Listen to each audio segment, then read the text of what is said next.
Morning, how are y'all? Church in North Texas is getting smaller, and for some, more personal.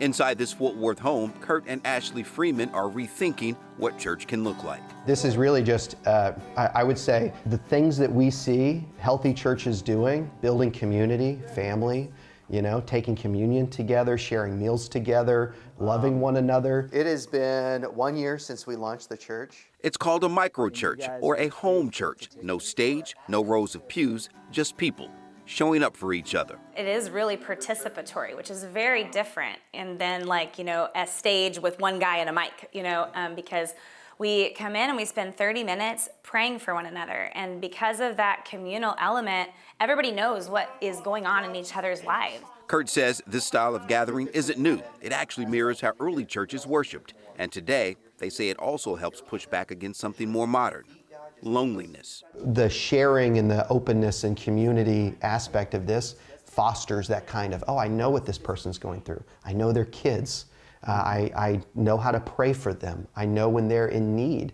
And maybe the Holy Spirit sparks me to want to help them and come alongside them. That connection extends beyond Sundays into everyday life. It's not just what happens on Sunday, but it's also, to me, throughout the week.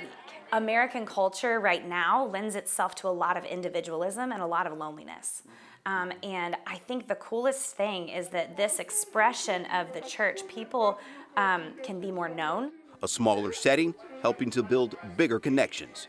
Just ask Ross Reitzhammer, who has been here since the very beginning. Keep a log, I guess, of all the things that we're praying for and seeing God work. There's just so many stories that are exciting to see what God's doing in this just tiny, small, little micro community. For the Freemans, this isn't about replacing traditional churches.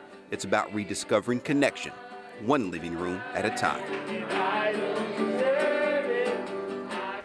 Now, the name of Kurt and Ashley's church is Chasa House. In Hebrew, that means to take or seek refuge. Now, it's just one of the many micro and home churches already here in North Texas. And of course, I asked them, how do you keep it small and intimate like it is now? Yeah. And is that the goal? And they do want to keep it small. And what they hope to see are more of these small home churches just kind of popping up across North Texas. Yeah, you love to see that community. Can't hide. A church is more than brick and mortar, man. It's a people. It is. That's It really is cool people. to see. Mm-hmm. Yeah.